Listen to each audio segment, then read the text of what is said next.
لله رب العالمين والصلاة والسلام على سيدنا وحبيبنا محمد صلى الله عليه وسلم. Welcome to Living the Legacy on Radio Islam International, a space where we are focusing on creating a sense of awareness, where we're hoping to guide our lives and those of our listeners towards a sense of purpose. This program is dedicated to nurturing inner growth. It is about inviting in soulful reflection, all in the spirit of prophetic legacy. And we're so glad to have you join us for today's edition of the program. Alhamdulillah Rabbil Alameen. Now, our guest today on the program is no stranger to the airwaves of Radio Islam and often helps us understand topics that many of us hear about, but really just can't make sense of it. And it seems just so abstract. We're not sure if it involves us or not. We're not sure how to understand these topics. So our guest today comes to us with many years of experience, knowledge, understanding, and talking to us today about another very important topic. Today we're asking a question that has been asked very often on many forums. Basically, it's of people who are saying, help, I think I may just be a narcissist. Now, when we hear this word or we see this word, it's everywhere. It's on social media. We even hear it in everyday conversations. Friends talking, family, we hear it on podcasts. We've come to associate this word narcissist with manipulation, with ego, emotional harm, control. It's a word we often use to describe others, right? The toxic boss, the ex-partner, the difficult parent. But what happens when the mirror turns? What if you recognize some of those traits in yourself that need to be validated? The difficulty with empathy, the defensiveness when criticized. What if the very behavior we judge in others starts to feel uncomfortably familiar? So psychologists explain that narcissism exists on a spectrum. And while NPD, narcissistic personality disorder, is rare, where it affects an estimated 0.5% to 1% of the population, many of us may carry narcissistic traits without meeting the full criteria. These could include a heightened sensitivity to shame, struggles with vulnerability, or the tendency to place self-image above emotional connection. And then there's the hard truth, or is it? When those traits become patterns, they don't just hurt others, they isolate us from real intimacy, growth, and even self-compassion. So today we're having what we want to call a courageous conversation. What do you do when you see yourself in those difficult traits? Why is it so hard to change? And more importantly, how do you begin the process of real transformation? A transformation that is rooted in accountability, in self-awareness, and emotional growth. So we're going to find out all about this in today's program. Our guest today is Coach Zaid Ismail of zaidismail.com. He is a mental health activist and author of multiple books, a coach for life, and he is also on Substack and YouTube. We're going to talk more about that. Assalamu alaikum, Coach Zaid, and welcome back to Radio Islam and Living the Legacy. Wa alaikum assalam wa rahmatullah. As always, I just appreciate the opportunity to be able to share your platform to have these very challenging discussions and important discussions. So inshallah we can do justice to it. Mm-hmm. Inshallah, important discussions, definitely. We're going to come back to find out more about the Substack and YouTube. That was a work in progress at some point, I think the last time we spoke as well. So wonderful to hear about that, and we want to talk about that later today and ask you to share more about that and how our listeners can benefit from your YouTube and Substack channels as well. If we could start by just clarifying misconceptions. And I'm sure in your line of work that comes up so often as well. In everyday discourse, more and more people are using the term narcissist loosely. Could you help us draw that line between narcissistic behavior and what is actually a clinical diagnosis of NPD? For starters, I'm going to start off by just clarifying that I'm not a registered psychologist or psychiatrist or anything, so I'm not going to offer a registered kind of certified view on this, because that would be misrepresentation. But what I am going to say is that there are psychiatrists who are very eminent in their fields who disagree with the mainstream take on this. And I would rather explore that perspective, because that is a more important perspective to explore, because like you said, this term has become so pervasive and so abused in its own right that it's actually destroying relationships rather than giving people something to work with, to work through the relationship that they actually have.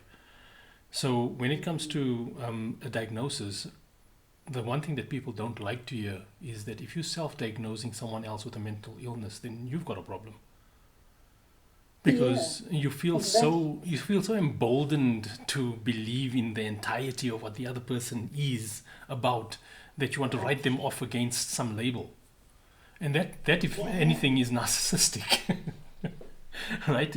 Totally. This belief that we are so well informed and so spiritually inclined that we're in a position to judge others. So before we go off on the tangent about whether you're allowed to judge and only Allah can judge and all of that, that's beside the point. The point is you have to judge what it is that you're experiencing, so that you can make a determination, a decision on your part on how you want to deal with it, what you want to do about it, how you want to respond to it, how you want to contribute to it. So judgment is something you can't get away from. But if you don't temper it with mindfulness, with consciousness, with understanding, then you're going to become judgmental rather than judging towards a certain beneficial outcome. So the same thing is true about the difference between supposedly NPD, and we can spend a minute or two on that, because there's a very important point I want to raise about that, versus assuming that someone is a narcissist or feeling like you're a narcissist. For starters, there's not a single person alive that doesn't have narcissistic traits, because I honestly believe that as part of being human, there's a touch of narcissism required for self-preservation, right? You need to put yourself first in some cases, otherwise you become a doormat.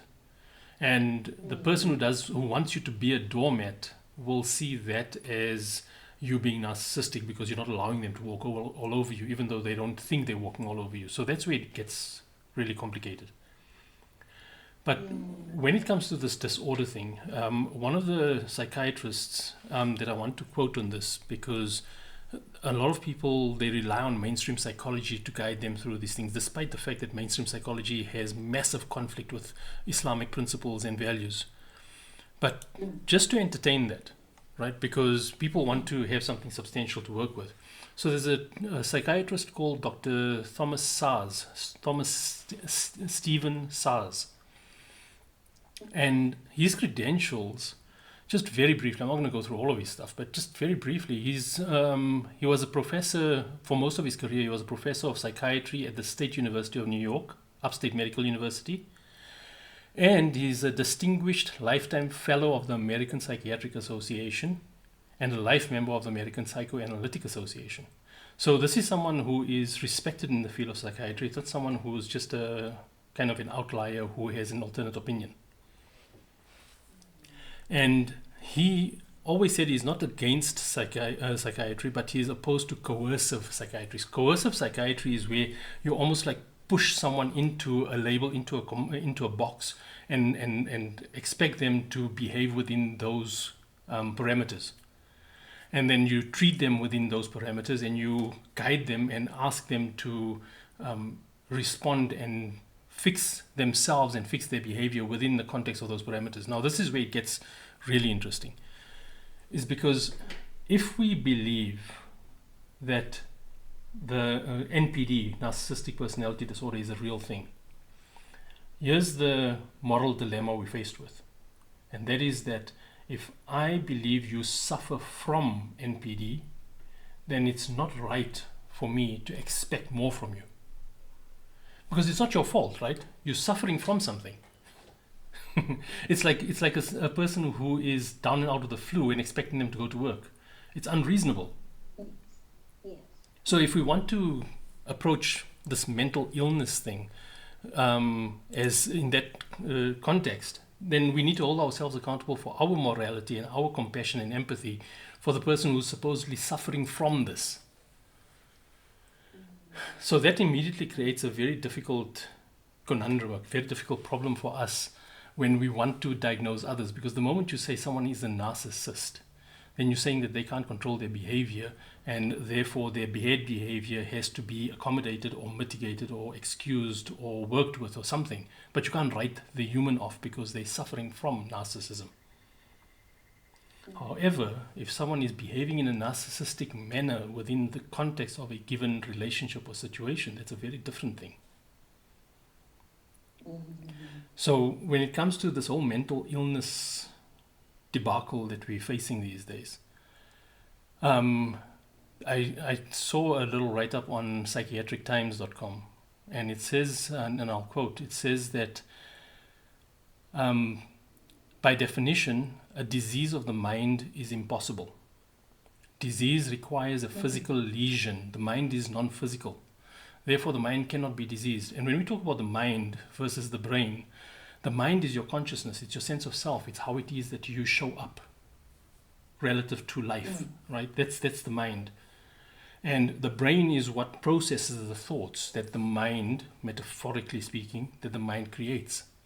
And the science backs this, right? Because from a scientific perspective, from a neuroscience perspective, there is absolutely no evidence of the brain originating a thought. The brain is always reacting to it. So the brain creates neural pathways in response to the thoughts that we have, which is critically important because Allah is going to hold us accountable for our actions, not for what our brain is doing to us. So there's so many conflicts of understanding and belief in the mainstream approach to this whole issue of narcissism that it creates more problems than anything else, and it destroys relationships because people are so heavily invested in believing that they're victims of narcissists. So we need to be very careful with how it is that we go about throwing this label around. We can accept that some people, and ourselves included, may behave narcissistically from time to time, but no one is 100% a narcissist or 100% bipolar or 100% any of the other mental illnesses that they've got out there.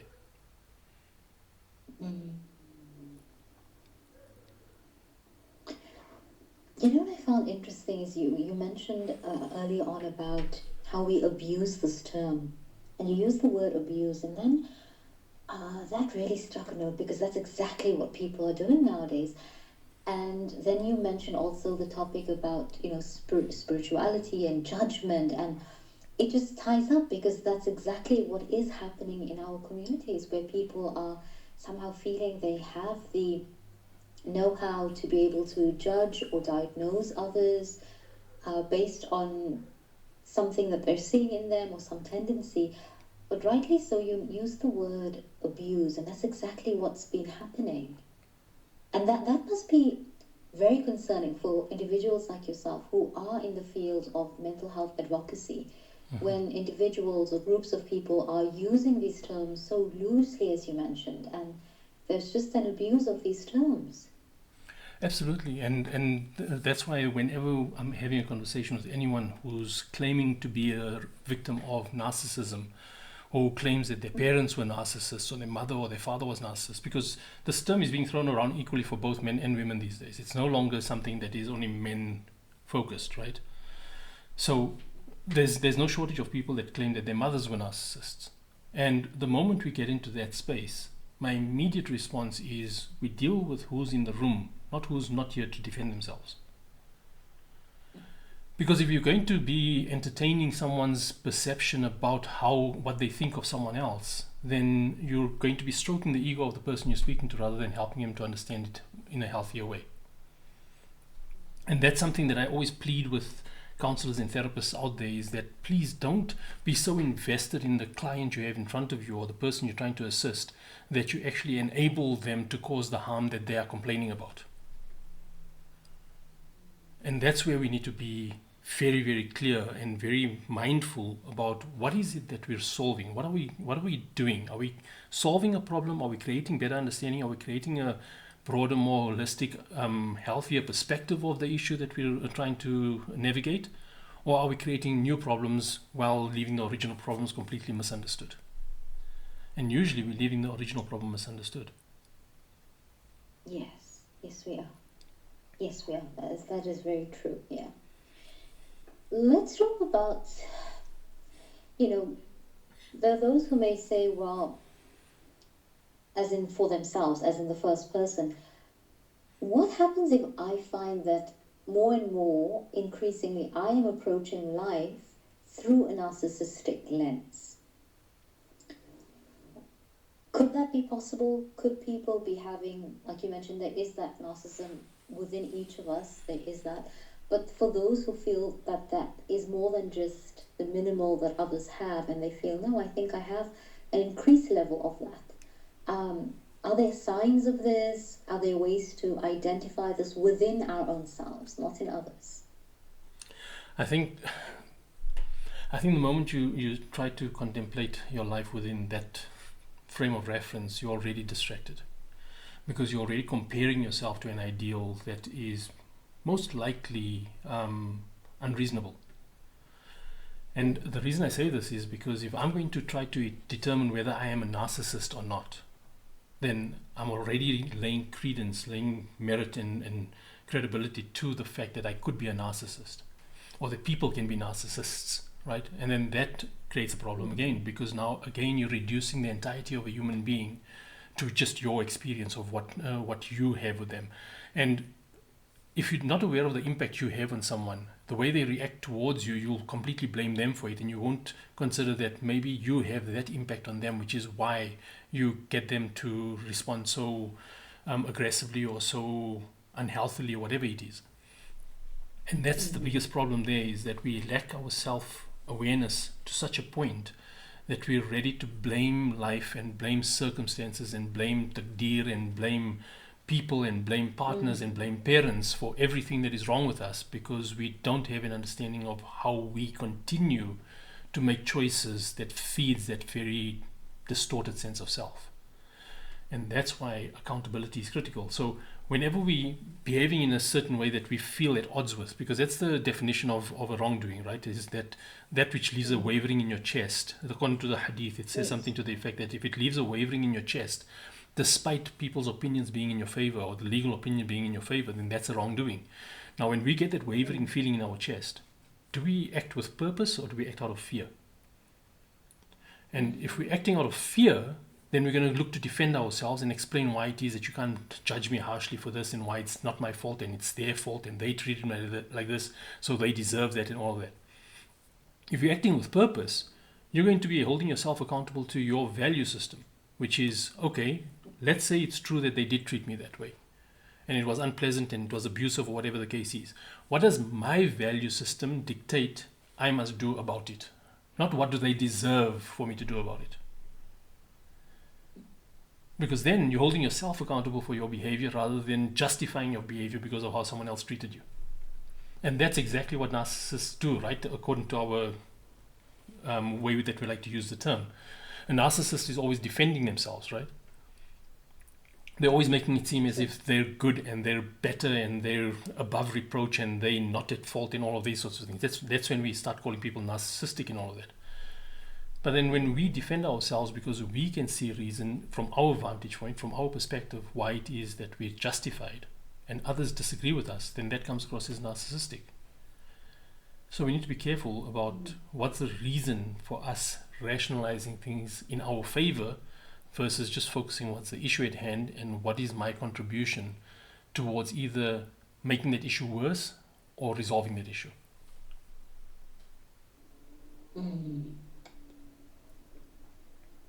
I really appreciate this, and I think this could probably be applied in so many aspects of life. That, when that wavering feeling you mentioned in the heart comes, it's so important to ask ourselves, is that coming from purpose or fear? Is that what you said, right? Yes. Yeah. Yeah. And I think many of us we've just neglected this prophetic way of just pausing, stopping, and we're just on this reactive mode. But I'm wondering if you can tell us more on this, and in essence, I think what comes up for a lot of people when they talk about others, themselves, when they self-diagnose, all of this that's been happening, the abuse of these terms. I want to bring the topic back to resistance because for many people, there's this deep struggle to change. What is it that makes this internal resistance to change so deeply rooted? Why is there so much of resistance?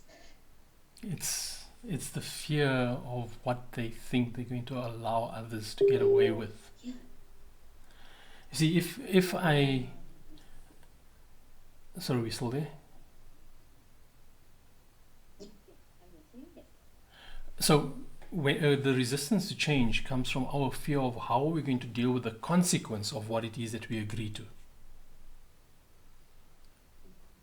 So if I'm going to agree to change my way about something, there's a tacit, almost implicit, implied accountability for having been wrong before that. That's why I have to change.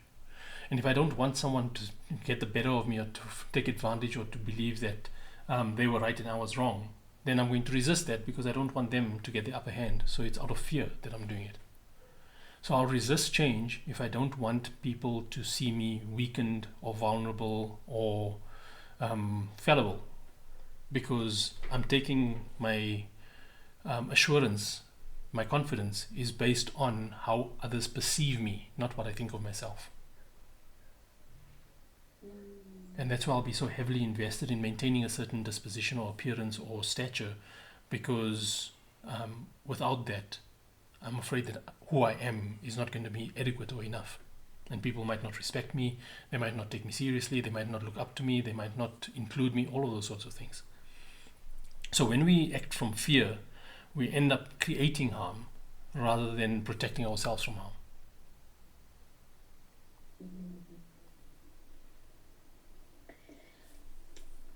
So then there's this contradiction between outer success and inner struggles. Mm-hmm. And so you would hear people say, oh, this, so and so is so accomplished in their workplace, but they exhibit narcissistic traits. And yet that person is facing recurring emotional turmoil in his or her private life. So, how do we begin to support someone whose life appears successful on the outside, but is marked by this anguish or distress beneath the surface? I think this is something that plays out both ways. You get some people who are really amazing in their professional kind of public life and are horrible or at least just abrasive in their personal life, and vice versa. Some people who are really amazing parents or husbands or partners or whatever it is at home, but at work they're just really difficult characters to work with. And the reason for that is because of how respected or appreciated they feel in each of those domains. But it gets complicated when, say, I'm passionate about what it is that I'm doing in my professional space, but the people around me, they always dismiss it or diminish it or just completely ignore why that's important to me. By extension, that means I'm not important to them. Right? Because we feel supported and we feel valued when what's important to us is important to the people who are important to us. So because of that lack of support and visibility that we might not share with the people who matter to us, we'll automatically approach that space with apprehension, with a lot of defensiveness, because we already feel as if what matters to us or what we're exerting ourselves into for their benefit, for example, is something that they don't value. So why should I care? Why should I have time for them? Why should I cut them slack or make excuses for them? Because they're not making excuses for me. They think I'm just a narcissist because I'm so good at work, but at home I don't have time for them. Meanwhile, there's no consideration of what do I go through in my professional space. And this is something like for providers, right? The provider of the family. And I'm saying the provider of the family, not the man, because there are many women who are providers of the family as well. So the role of provider is one that is very, very underappreciated because it's seen as duty. It's seen as, well, yeah, you're just like giving us money or putting food on the table, so what? The hard work is taking care of this and taking care of that. But they don't realize what goes into the exertion and the compromises and the sacrifices and the effort to be able to bring in that provision, right? And vice versa. So the moment either partner or either person diminishes the role and contribution of the other person, you end up with that problem where you'll see them operating in one way in one domain of their life, and in a different way in another domain of their life, which is why I come back to the argument about if someone is entirely a narcissist, how can you say that they're a narcissist, but suddenly in their public space or in some other space they have the ability for compassion and empathy and lightness and joy, but in their personal space they don't? So when are they being narcissistic? You're either a narcissist or you're not a narcissist. You can't sometimes be a narcissist and sometimes not be a narcissist, because then you're not a narcissist. And then the person who's whimsically and irresponsibly throwing around the term will defend it by saying, well, that's how a narcissist operates. They're nice to everyone else, but not to their partner or not to their family. And I'm saying, okay, well then, what is their reason for being nice to everyone else compared to their own family? Is it a willful, conscious decision they're making? Or is it just that they feel more valued or appreciated or respected? Or is it just that their own inadequacies, their insecurities are getting the better of them in the home, which is what happens more often than not? And that's why it's easier for them to be lighthearted outside the home, because the expectation from them is not as high. And that's where it comes down to what really causes narcissistic behavior. Narcissistic behavior is our insecurity about whether or not we're going to be enough for the people who have expectations from us. And if we don't believe we are, we're going to start out being defensive. And if that defensiveness is met with ridicule and condescension and judgment and all of that, we're going to dig in even harder, because we're going to believe that our defensiveness is warranted. And that's how we spiral into being narcissists at home and so amazing in the public space, or vice versa.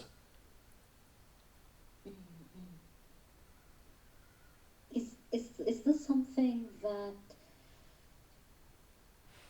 well, what I really would like to know is what parenting would do to support children who grow up to be adults, who feel and who know their worth. And yeah, I suppose what do we need to be doing differently as parents, caregivers, community members, people of authority, for the next generation as well? I think if we see our children for who they are rather than for what we need them to be, we stand a greater chance of not raising them with such insecurities that lead to abrasive kind of characteristics. And those abrasive characteristics being narcissistic tendencies and things like that. Because, you know, this is such a loaded space, because automatically when I start talking about parenting, then people automatically assume that you're either saying that the parents are good people or bad people. It's not about whether they're good people or bad people. It's about whether they're effective in their role as a parent or not. And just because you're a good person doesn't mean you're effective in your role. And just because you're a bad person also doesn't mean that you're not effective in your role. It's two different things, right? I could be completely competent at what I do, but I could be a really bad human being. So there's a difference there.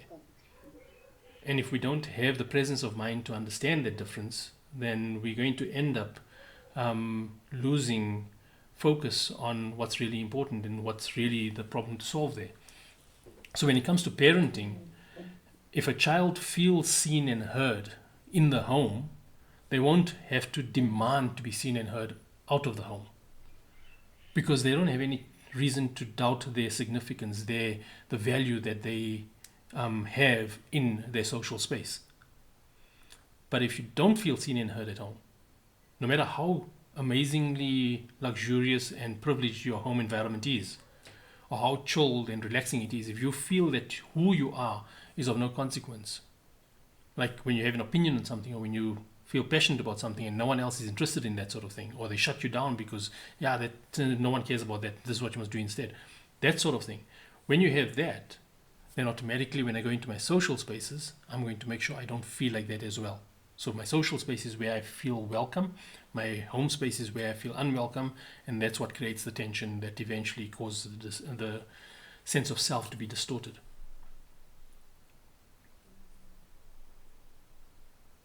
I'm so glad you brought that up, because very often when topics like these do come up, and then there's this shield of defensiveness that comes up, and when that comes up, then how does one even begin to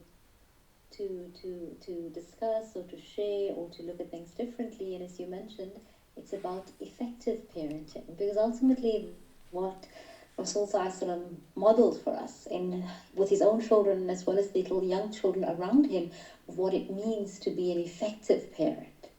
Yes. And I don't think we look at it that way, because we're raised in a community that sees parenting as being a role that must be obeyed and just respected and revered, but not as one that is engaging and participative in nature.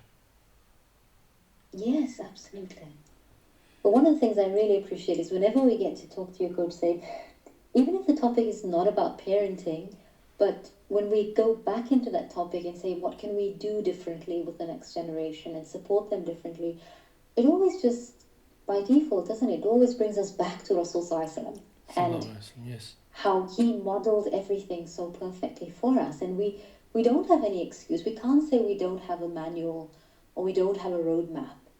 And so if we're choosing to be, Ali radiallahu anh said something to the effect that when you parent, you're parenting children who are not for your generation, not for your time, not for your zaman, for the next zaman.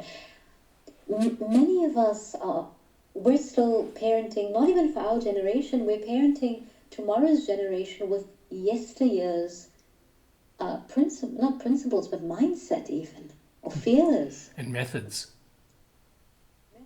Yeah. And that's the problem, is that we don't adjust our methods because of our fixation on tradition and custom. And I saw something interesting the other day, is that tradition is peer pressure from your ancestors. Whoa.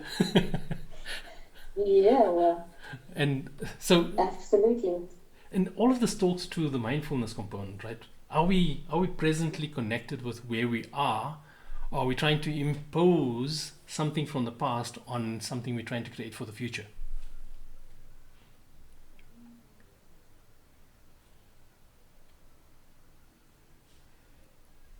I have said this before to you, but I do hope that one day you choose to, I don't know, would it be a workshop or something of the sort for parents? I do think this perspective needs to be shared, and Inshallah. And where parents, I think there's such a need for that. There absolutely is, because we see what's happening in society. And I want to touch on something, and this I think is what had our producer come together with this topic, where a post on social media recently went viral, and a lady openly said, these were her words, she said, "I know I'm a narcissist, I don't want to change, but my relationship with my children, parents and boss are suffering." Right, and can you what see... insights? Mm-hmm. Tell, can you unpack that us first, before you share further, just unpack that for us. What are you seeing as red flags? What are you seeing as points of concern for someone in mental health advocacy?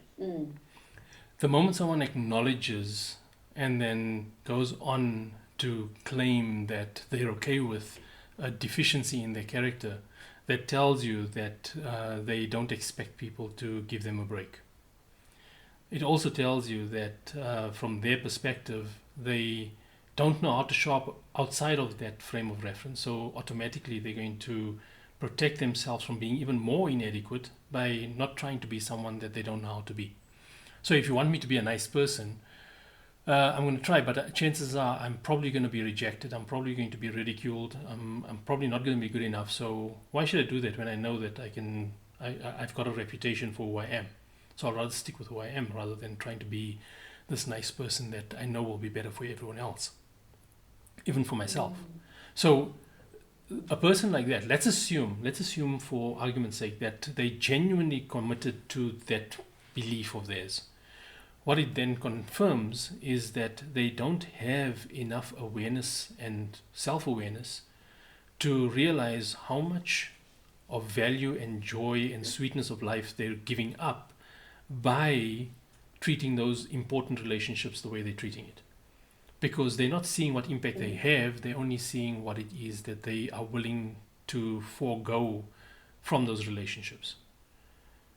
And that then tells you that their self-awareness is low because their mental clutter, their internal dialogue, their narrative that they're entertaining is fixated on everything that's wrong about them.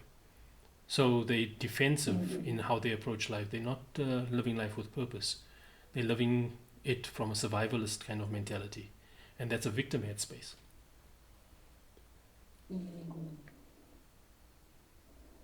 And aren't so many of us then also just living in that victim mentality and mind space, right? Yes. We're choosing that actively every day.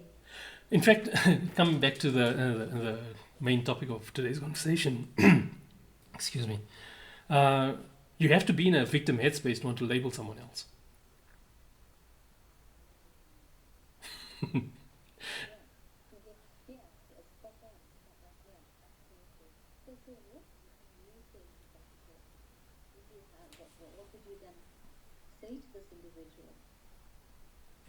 If that last part of the audio faded out a bit, I didn't hear that.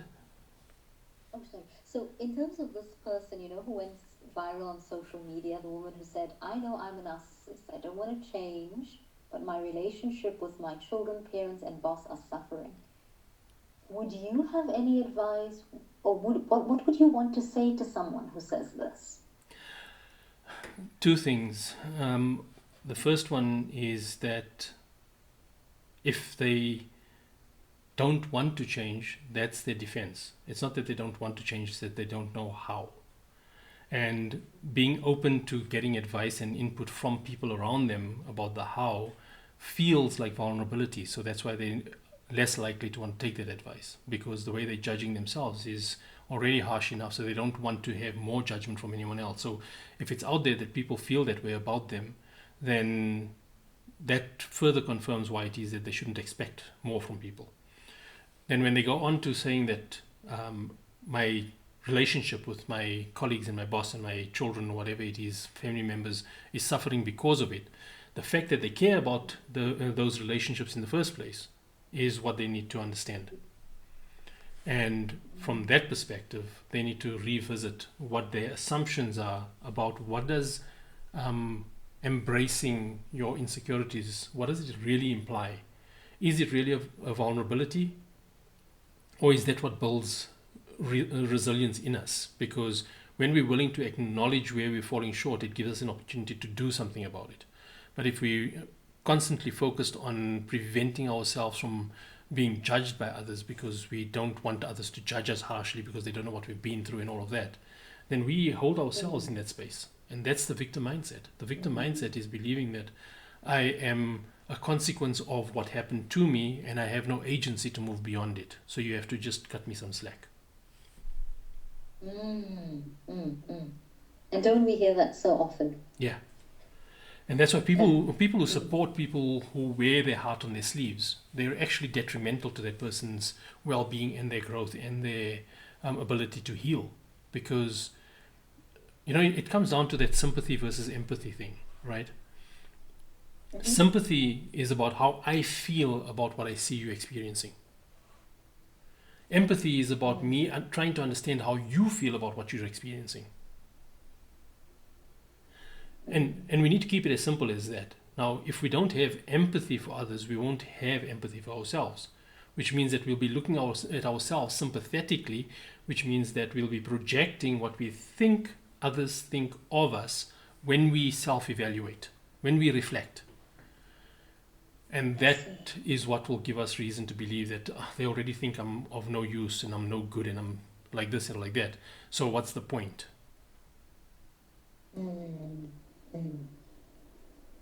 It's that old kind of response we have to bullies, for example. If you know someone is going to tease you about something, then you rather make fun of it yourself, or you make mention of it yourself before they can tease you about it, just so that you can disarm them, right?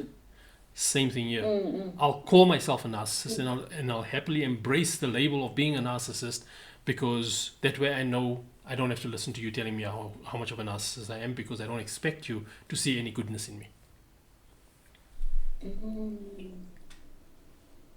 Now that is something, yeah, I mean, you just put it so clearly in that, and it makes perfect sense, and it really reflects a lot of what we're seeing happening in society. So this goes so much deeper than just people using these terms, but really goes to the core of what people are feeling, what they're avoiding. Back to our parenting techniques of yesteryear that we're still using. Yeah. It really just highlights, right? This labeling system just highlights how many things we are choosing to ignore and sweep under the carpet, or choices we're choosing not to make when there is a choice. So we're going to put the conversation on pause here with you, Coach, and pick up in part 2. So for our listeners, this is airing on the 4th of November, and then part 2 airs on Saturday, the 8th of November. Both will be up on the Radio Islam website, labeled part 1 and part 2, so you can always go back for that, inshallah. Coach, let's talk a bit more about one of your projects, the Substack and YouTube. Tell us more about that. So those are, is it weekly podcasts that are coming out?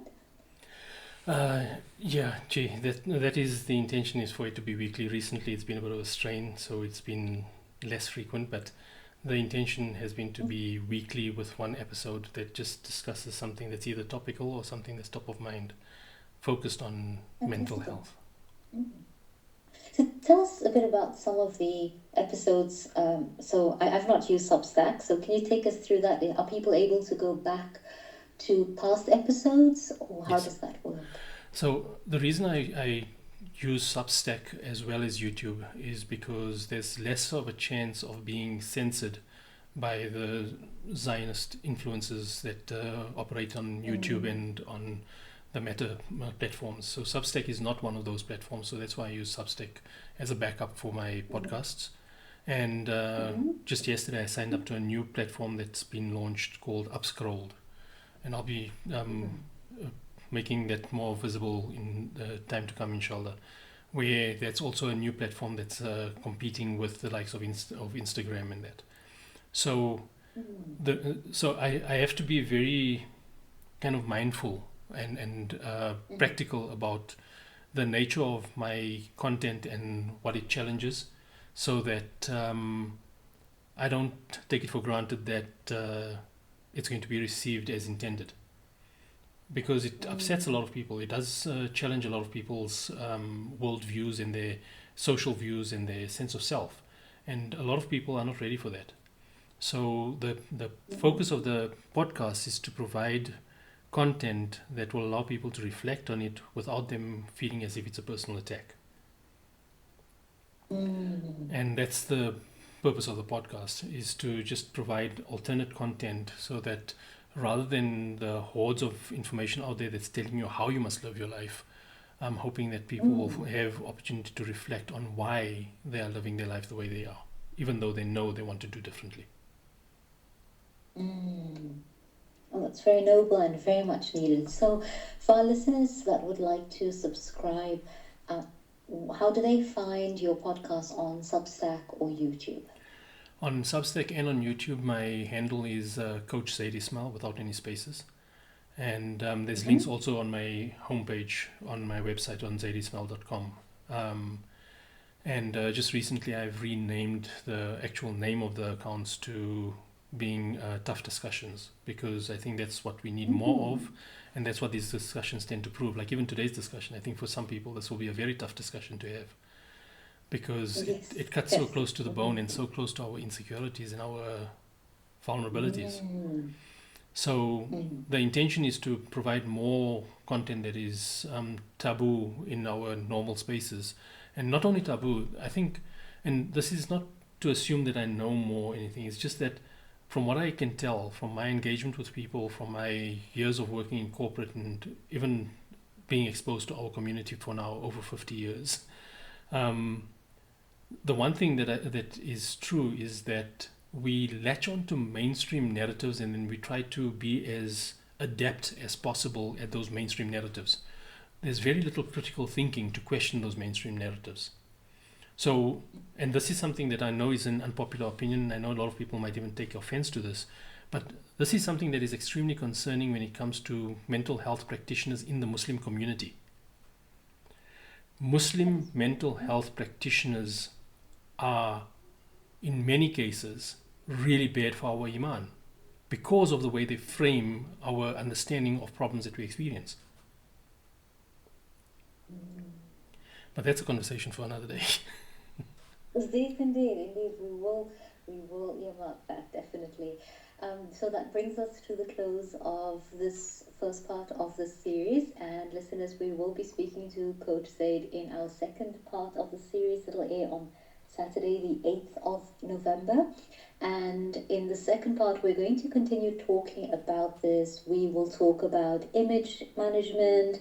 We will talk more about healthy and secure relationships. We will talk about where does trauma and survival mode and that fear of abandonment all fit in with this. So we will talk more about that in the next episode. To join us for that, inshallah.